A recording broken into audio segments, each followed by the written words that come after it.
Recently, we've seen farmers' protests in Ireland, Netherlands, Spain, France, most recently Germany, but it's also been happening right here in Scotland.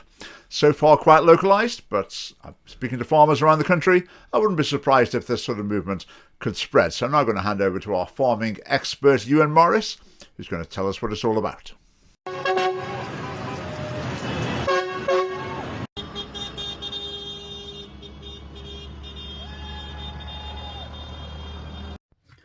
With all this talk of farmer protests, it might be worth a wee look on our own doorstep. We've had our own wee spate of protests up here in the north, which you may not have heard much about.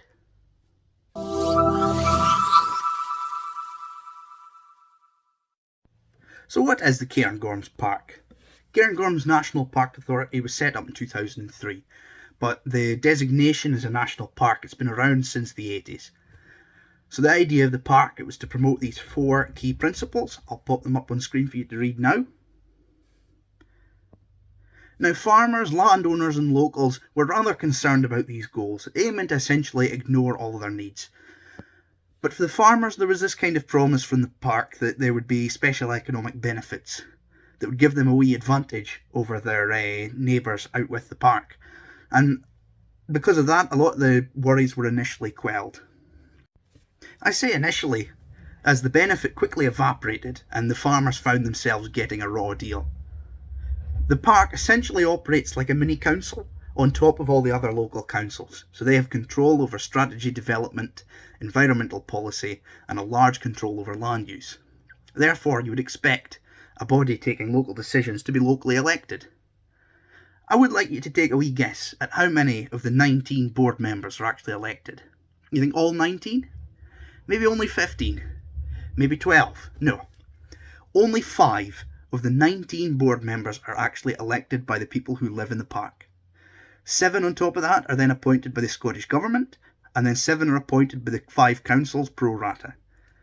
This means that the park makes a decision that's unpopular with the locals. There is absolutely no way for them to overrule it. So let's take a wee look at a couple of these 19 members that are making the decisions. This first one is Chris Beattie. He is the appointed member for Angus Council. He's an SNP councillor, which means he'll be implementing the Green SNP policy on rewilding and the environment. The SNP have expressed support for rewilding with beavers and wildcats, and on the more extreme side they've been talking about expanding it to wolves in the future. So we know which policies he'll be implementing, and it won't be pro-farmer. We've then got Gaiva Blackett, who was previously the elected member for Deeside, but has since become appointed by the council. Once again, another SNP councillor. I'll add she did make some pretty rough comments about hanging an MP by his private parts from a bridge. That's not really relevant to this, but it kind of gives you a character assessment of the woman. The rest of the appointed members, it mostly reads like a who's who of climate activists. I say mostly because there are some good actors in there, but they are vastly outnumbered by the climate activists. The contrast with the elected members, it's just night and day to the appointed ones. The elected members by the locals, they are farmers, they are concerned locals, and the oil and gas workers, they're just ordinary folk. But the power of the 4 of them can't compete. I will add, one of the wards was actually uncontested, and they ended up with a radical climate alarmist getting in unelected. The big issue facing them right now is rewilding. This is a platform that's being peddled by the eco-left. This idea that we need to return all these extinct animals to fix the countryside at more or less any cost. This has been done without proper consultation of the farmers, and as you'd expect, introducing wildlife that hasn't been here for centuries is quite detrimental to farming. Beavers can build dams and waterways, they can cause damage, they can cause flooding, and they can also spread waterborne diseases. Wildcats were introduced without much thought for the consequences to livestock. Another big issue facing local farmers has been the removal of crofting land, specifically to turn it into forest area, requiring the farmers to then move their livestock off the hills.